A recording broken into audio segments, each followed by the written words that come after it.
আজ খালা আমাকে অন্ধকার ঘরে ফিসফিস করে বলল, তুমি ভুল মানুষকে বিয়ে করেছ। শব্দগুলো আমার কানে যেন বিষের মতো বাজছিল। প্রতিটি অক্ষর আমার অস্তিত্বের গভীরে কাঁপন ধরিয়ে দিল। সেই অন্ধকার ঘরে, সেই নীরব মুহূর্তে আমার পৃথিবীটা যেন দুমড়ে মুচড়ে একাকার হয়ে গেল।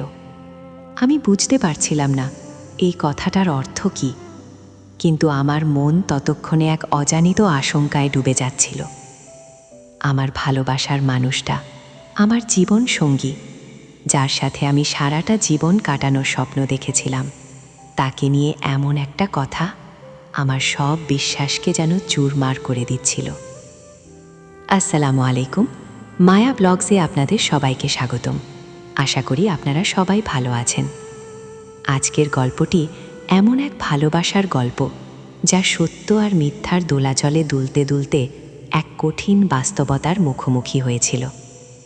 আপনারা যদি গল্পটি মন দিয়ে শুনতে চান, তবে কানে হেডফোন লাগিয়ে নিন এবং অবশ্যই আমাদের চ্যানেলটি সাবস্ক্রাইব করে রাখুন।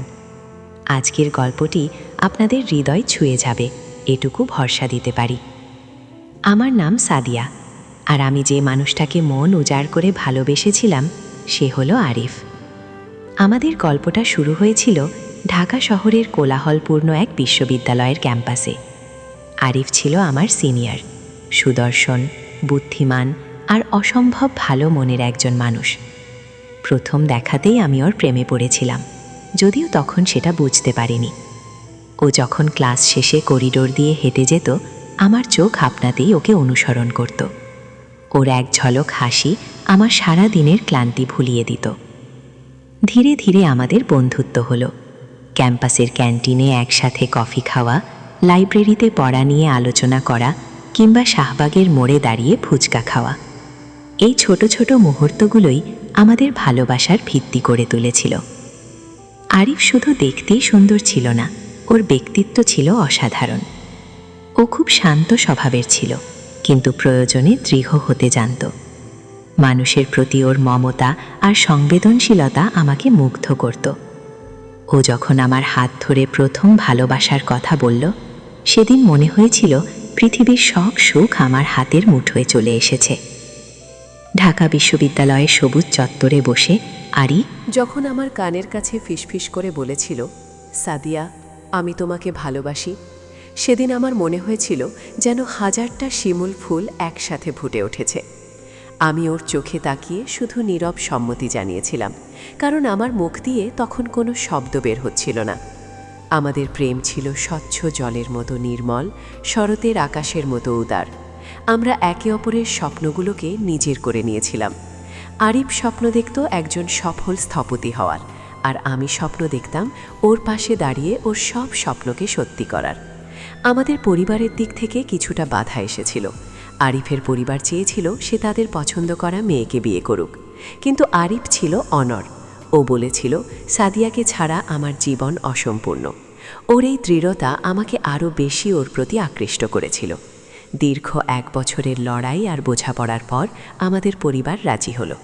একটা ছোটোখাটো অনুষ্ঠানে আমাদের বিয়ে হলো, ঢাকার একটি কমিউনিটি সেন্টারে।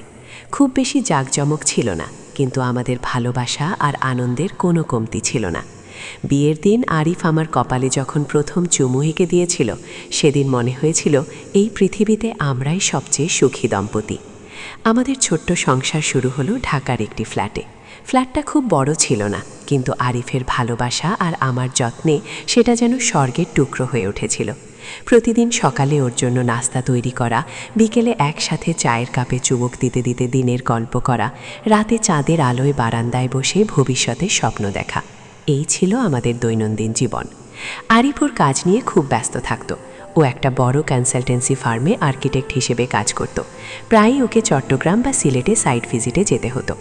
আমি জানতাম ওর স্বপ্ন পূরণের জন্য এই কষ্টগুলো জরুরি, তাই ওর অনুপস্থিতিতে আমি ওর ফেরার অপেক্ষায় থাকতাম, আর ফোন এলেই ওর সাথে ঘন্টার পর ঘন্টা কথা বলতাম।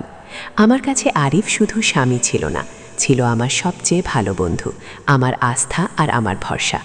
আমি অন্ধের মতো ওকে বিশ্বাস করতাম। ওর প্রতিটি কথা আমার কাছে বেদবাক্যের মতো ছিল। আমাদের সম্পর্কের ভিত্তি ছিল গভীর ভালোবাসা আর অটুট বিশ্বাস। আমি কল্পনাও করতে পারতাম না যে সেই বিশ্বাসে কখনো চির ধরতে পারে। বিয়ের 2 বছর পর আমাদের জীবন যখন ভালোবাসার রঙে রাঙানো, তখন একদিন আরিফের বড় খালা আমাদের বাড়িতে বেড়াতে এলেন। খালা থাকেন সিলেটে। খালা ছিলেন খুব সহজ সরল আর মিশুক প্রকৃতির একজন মানুষ। আমরা খালাকে খুব শ্রদ্ধা করতাম। খালা আমাদের বাড়িতে প্রায় 1 সপ্তাহ ছিলেন। এই কদিন আমাদের ফ্ল্যাটটা যেন আরও প্রাণবন্ত হয়ে উঠেছিল। খালা আমাদের জন্য সিলেটের ঐতিহ্যবাহী খাবার রান্না করে খাওয়াতেন, নানা রকম গল্প শোনাতেন। আমি লক্ষ্য করলাম খালা আমার সাথে খুব বেশি সময় কাটাচ্ছেন, যেন কিছু বলতে চাইছেন। ওর চোখে আমি মাঝে মাঝে এক অদ্ভুত বিষণ্ণতা দেখতে পেতাম, যা আমাকে ভাবিয়ে তুলত। কিন্তু আমি কিছু জিজ্ঞেস করার আগেই খালা প্রসঙ্গ পাল্টে দিতেন। খালার সিলেট ফিরে যাওয়ার সময় ঘনিয়ে এলো। আমরা ঠিক করলাম ঈদের ছুটিতে আমরা সিলেট যাব খালার বাড়ি। আরিফও রাজি হলো। সিলেটে খালার বাড়ি পৌঁছানোর পর সবাই খুব খুশি হলো। খালার পরিবারে সবাই খুব আন্তরিক। খালার ছেলে মেয়েরা, আত্মীয় স্বজনরা সবাই মিলেমিশে থাকে। আমার খুবই ভালো লাগছিল সেই পরিবেশে। আরিফও তার আত্মীয় স্বজনের সাথে গল্পগুজবে মেতে উঠত। কিন্তু আমার মনের ভেতর কেমন একটা অস্থিরতা কাজ করছিল। খালার সেই অদ্ভুত চাহনিটা আমি ভুলতে পারছিলাম না। একদিন বিকেলে সবাই যখন বাইরের উঠোনে বসে গল্প করছিল, আমি তখন ঘরের ভেতরে ছিলাম। আমি আমার ব্যাগ থেকে একটা বই খুঁজছিলাম। খালার বাড়িটা বেশ পুরনো ধাঁচের, অনেকগুলো ঘর। আমি যে ঘরে ছিলাম সেটা ছিল পেছনের দিকের একটা ঘর। সন্ধ্যা হয়ে আসছিল, আর সেই ঘরটায় পর্যাপ্ত আলো ছিল না। আমি বইটা খুঁজে পেয়ে যেই বেরিয়ে আসব, ঠিক তখনই খালা ঘরে ঢুকলেন। উনি দরজাটা আলতো করে বন্ধ করে দিলেন। ঘরের ভেতরে তখন প্রায় অন্ধকার। শুধু পশ্চিমের জানালা দিয়ে আসা আবছা আলোয় খালার মুখটা দেখা যাচ্ছিল। খালার মুখে কোনো হাসি ছিল না। আমি কিছুটা অবাক হয়ে বললাম, খালা, কিছু বলবে? খালা আমার দিকে তাকিয়ে এক মুহূর্ত নীরব থাকলেন। সেই নীরবতা আমার বুকে যেন হাতুড়ির ঘা দিচ্ছিল। এরপর খালা যে কথাগুলো বললেন তা আমার জীবনের সব হিসাব নিকাশ পাল্টে দিল। তিনি ফিসফিস করে বললেন, সাদিয়া, তুমি ভুল মানুষকে বিয়ে করেছ। আমার শরীর অসাড় হয়ে গেল, আমার কানে তালা লেগে গেল যেন। খালার দিকে তাকিয়ে আমি পাথরের মূর্তির মতো দাঁড়িয়ে রইলাম। আমার বিশ্বাস হচ্ছিল না যে খালা এমন কথা বলতে পারেন। আমি কাঁপা কাঁপা গলায় বললাম, কি বলছো খালা? এসবের মানে কি? খালা আমার হাতটা ধরলেন। ওর হাতের স্পর্শে আমি অনুভব করলাম এক গভীর কষ্ট। খালা বললেন, আমি জানি এই কথাগুলো তোমার জন্য কতটা কষ্টের, কিন্তু একজন বড় হিসেবে আমি তোমাকে সত্যিটা না জানিয়ে পারলাম না। এরপর খালা যা বললেন তা আমার পায়ের তলার মাটি সরিয়ে দিল। খালা জানালেন, আরিফের নাকি এর আগে আরেকটি মেয়ের সাথে এনগেজমেন্ট হয়েছিল। সিলেটে খালার খুব কাছের এক আত্মীয়ের মেয়ে ছিল সে। নাম ছিল তানিয়া। তানিয়া আর আরিফ নাকি প্রায় 2 বছর ধরে সম্পর্কে ছিল এবং তাদের পরিবার থেকে আনুষ্ঠানিকভাবে এনগেজমেন্টও করানো হয়েছিল। সব কিছু ঠিকঠাকই চলছিল, বিয়ের তারিখও প্রায় চূড়ান্ত হয়ে গিয়েছিল। কিন্তু হঠাৎ করেই আরিফ সব সম্পর্ক ছিন্ন করে দেয়। কোনো কারণ দর্শানো ছাড়াই, কোনো প্রকার ব্যাখ্যা ছাড়াই আরিফ তানিয়ার জীবন থেকে চলে যায়। তানিয়া নাকি আরিফকে ভীষণ ভালোবাসত। এই ঘটনায় তানিয়া মানসিকভাবে এতটাই ভেঙে পড়েছিল যে প্রায় 1 বছর ধরে সে অসুস্থ ছিল। তার পরিবারও খুব কষ্ট পেয়েছিল। খালা নিজেও তানিয়ার কষ্ট দেখে খুব মর্মাহত হয়েছিলেন। খালার কথাগুলো আমার মাথায় ঘুরপাক খাচ্ছিল। আরিফ, আমার আরিফ, যে আমাকে এত ভালোবাসে, যে আমাকে বলেছিল আমি ওর প্রথম ভালোবাসা, সে এত বড় একটা মিথ্যা আমার কাছ থেকে লুকিয়ে রেখেছিল। আমার চোখ দিয়ে অনবরত জল গড়িয়ে পড়ছিল। আমার মনে হচ্ছিল আমি যেন কোনো এক দুঃস্বপ্নের মধ্যে আছি, যা থেকে আমি কিছুতেই বেরিয়ে আসতে পারছি না। আমি নিজেকে বিশ্বাস করাতে পারছিলাম না যে আরিফ এমন কাজ করতে পারে। খালা আমাকে সান্ত্বনা দিতে চাইলেন, কিন্তু আমার কানে তখন কোনো কথা ঢুকছিল না। আমি শুধু একটাই প্রশ্ন করছিলাম নিজেকে, কেন কেন আরিফ আমাকে জানায়নি? সেই রাতেই আমি আর আরিফকে আগের মতো দেখতে পারছিলাম না। ওর হাসি, ওর কথা, ওর স্পর্শ সব কিছুই আমার কাছে মিথ্যা মনে হচ্ছিল। আমার মনে হচ্ছিল যেন আমি একটা কাঁচের ঘরের ভেতর আটকে গেছি, যেখানে সব কিছু স্বচ্ছ হলেও একটা অদৃশ্য দেয়াল আমাকে সব কিছু থেকে আলাদা করে রেখেছে। আমি পিছিয়ে গেলাম। আমার মনে হলো আমার জীবনটা যেন এক মুহূর্তে বদলে গেল। যে আরিফকে আমি আমার সব কিছু বলে বিশ্বাস করতাম, সে এত বড় একটা সত্য আমার কাছ থেকে আড়াল করে রেখেছিল। আমার ভেতরটা যেন চূর্ণ বিচূর্ণ হয়ে গেল। আমি খালার কথার পর থেকে আরিফের সাথে স্বাভাবিক হতে পারছিলাম না। ওর চোখে চোখ রেখে কথা বলতে পারছিলাম না। আমার মনে হচ্ছিল ওর চোখগুলো যেন এক গভীর রহস্য লুকিয়ে রেখেছে। সিলেটে আমাদের বাকি দিনগুলো কাটল এক অদ্ভুত শূন্যতা আর অস্বস্তির মধ্যে। আরিফ লক্ষ্য করল আমার পরিবর্তন। ও বারবার জিজ্ঞেস করত, সাদিয়া, কি হয়েছে তোমার? তুমি এত চুপচাপ কেন? আমি শুধু বলতাম, না কিছু না, শরীরটা ভালো লাগছে না। কিন্তু আমার ভেতরের ঝড়টা আরিফকে বোঝানোর মতো সাহস আমার ছিল না। আমি ভয় পাচ্ছিলাম সত্যটা জানতে, ভয় পাচ্ছিলাম আরিফকে হারাতে, ভয় পাচ্ছিলাম আমাদের সুন্দর সম্পর্কের এই মিথ্যে মুখোশটা খুলে দিতে। সিলেট থেকে ঢাকায় ফিরে আসার পর আমার অস্থিরতা আরও বেড়ে গেল। আমি আরিফের প্রতিটি কথা, প্রতিটি কাজ সন্দেহ নিয়ে দেখতে শুরু করলাম। ওর ফোন এলে আমি আর চোখে দেখতাম কার ফোন। ও যখন ল্যাপটপে কাজ করত তখন মনে হতো ও যেন কিছু লুকানোর চেষ্টা করছে। এই সন্দেহ আর অবিশ্বাস আমার ভেতরটা কুড়ে কুড়ে খাচ্ছিল।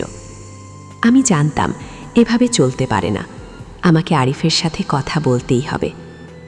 একদিন রাতে আরিফ যখন কাজ থেকে ফিরে এসে বিশ্রাম নিচ্ছিল, আমি ওর পাশে গিয়ে বসলাম। আমার বুক ধড়ফড় করছিল। আমি অনেক সাহস সঞ্চয় করে বললাম, আরিফ, তোমাকে আমার কিছু কথা জিজ্ঞেস করার আছে। আরিফ আমার দিকে তাকিয়ে অবাক হয়ে বলল, হ্যাঁ বলো, কি হয়েছে?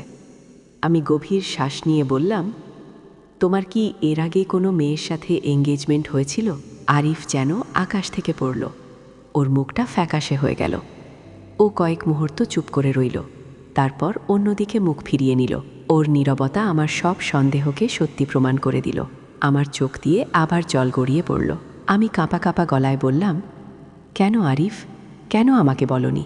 কেন এত বড় একটা সত্য আমার কাছ থেকে লুকিয়ে রেখেছিলে? আরিফ আমার হাত ধরল। ওর হাত কাঁপছিল। ও বলল, সাদিয়া, আমি জানি তুমি কষ্ট পেয়েছ। আমি তোমাকে সব বলতে চেয়েছিলাম, কিন্তু সাহস পাইনি। এরপর আরিফ তার অতীতটা খুলে বলল। হ্যাঁ, তানিয়ার সাথে ওর এঙ্গেজমেন্ট হয়েছিল। এটা ছিল মূলত পারিবারিক পছন্দ। তানিয়া খুব ভালো মেয়ে ছিল, কিন্তু আরিফ নাকি প্রথম থেকেই বুঝতে পারছিল যে সে তানিয়াকে সেই গভীর ভালোবাসাটা দিতে পারবে না যা একটা সম্পর্ককে টিকিয়ে রাখার জন্য দরকার। সে চেষ্টা করেছিল, কিন্তু পারেনি। তারপর আমাদের সাথে ওর দেখা হয়। আমাকে দেখার পর আরিফ বুঝতে পারে ভালোবাসা আসলে কি। সে বুঝতে পারে আমার সাথেই ওর জীবনটা কাটানো উচিত। কিন্তু তানিয়াকে ছেড়ে আসার ব্যাপারটা ওর জন্য খুব কঠিন ছিল। সে চেষ্টা করেছিল তানিয়াকে বোঝাতে, কিন্তু পারিবারিক চাপ আর নিজের দ্বিধা তাকে আরও বেশি জটিলতার মধ্যে ফেলে দেয়। শেষ পর্যন্ত সে বাধ্য হয় সব কিছু ভেঙে দিতে।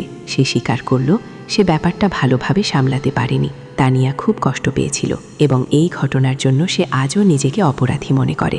আরিফ আমার হাত ধরে বলল, আমি জানতাম যদি তোমাকে এই কথা বলতাম তুমি আমাকে ভুল বুঝতে। আমি তোমাকে হারানোর ভয় পেতাম সাদিয়া।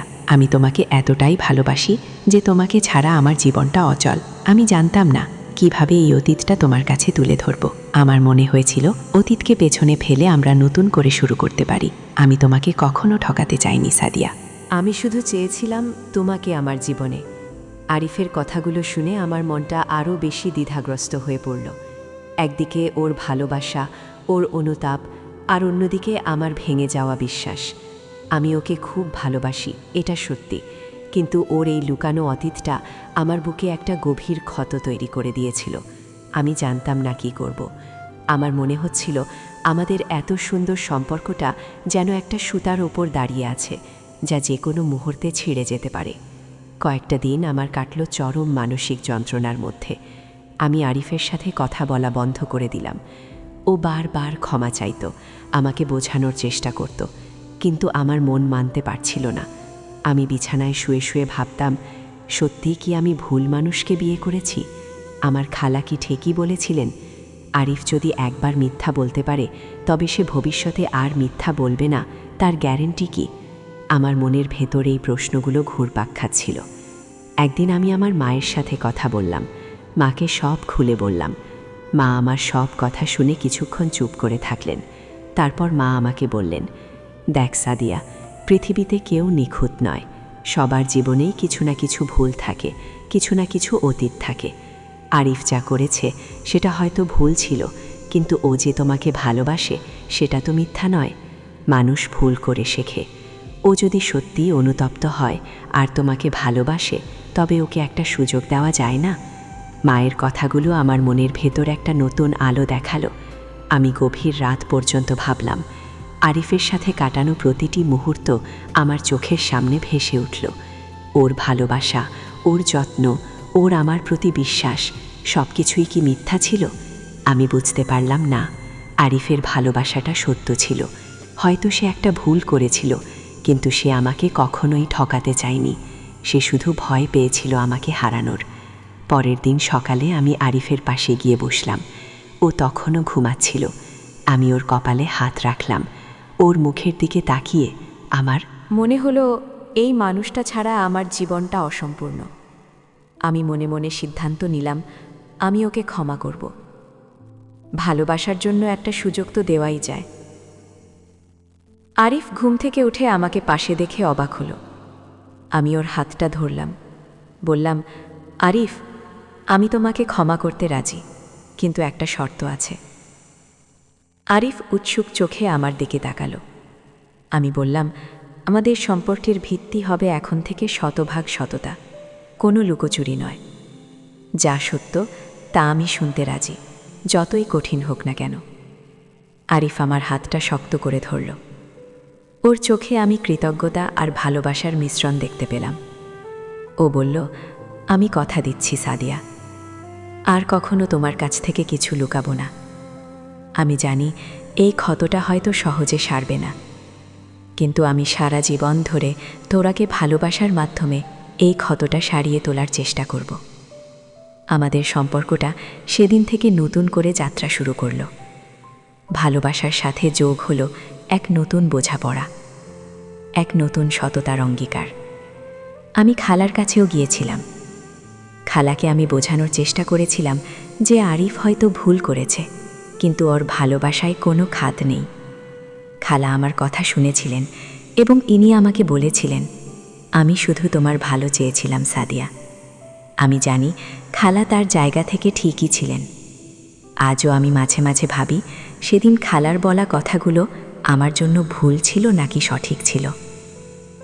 আমার জীবনটা চিরতরের জন্য বদলে গিয়েছিল সেই অন্ধকার ঘরে শোনা কথাগুলোর পর। একটা কঠিন সত্য আমাকে ভালোবাসার নতুন সংজ্ঞা শিখিয়েছিল। হয়তো সেই সত্যটা জানতে পারাটা কষ্টে ছিল, কিন্তু সেই কষ্টের মধ্য দিয়েই আমাদের ভালোবাসা আরও বেশি মজবুত হয়েছিল। আমরা শিখেছিলাম ভালোবাসার পথে শুধু সুখ নয়, কঠিন বাস্তবতার মুখোমুখিও হতে হয়, আর সেই বাস্তবতাকে মেনে নিয়েই ভালোবাসাকে টিকিয়ে রাখতে হয়। আমার কাছে এখন মনে হয় সেদিন খালার বলা কথাটা আমার জন্য আশীর্বাদ ছিল, কারণ সেই কথাগুলোই আমাদের সম্পর্ককে আরও বেশি গভীর আর সৎ করে তুলেছিল। আমাদের ভালোবাসার গল্পটা হয়তো নিখুঁত নয়, কিন্তু এটা আমাদের নিজেদের গল্প, যা আমরা দুজনেই একসঙ্গে তৈরি করছি, প্রতিদিন একটু একটু করে। গল্পটি আপনাদের কেমন লাগলো অবশ্যই কমেন্ট করে জানাবেন। আপনাদের মতামত আমাদের জন্য খুবই গুরুত্বপূর্ণ। ভিডিওটি ভালো লাগলে একটি লাইক দিন, আর এমন আরও হৃদয়স্পর্শী গল্প শুনতে মায়া ব্লগস চ্যানেলটি সাবস্ক্রাইব করে আমাদের পাশেই থাকুন। আপনাদের ভালোবাসাই আমাদের অনুপ্রেরণা। ধন্যবাদ।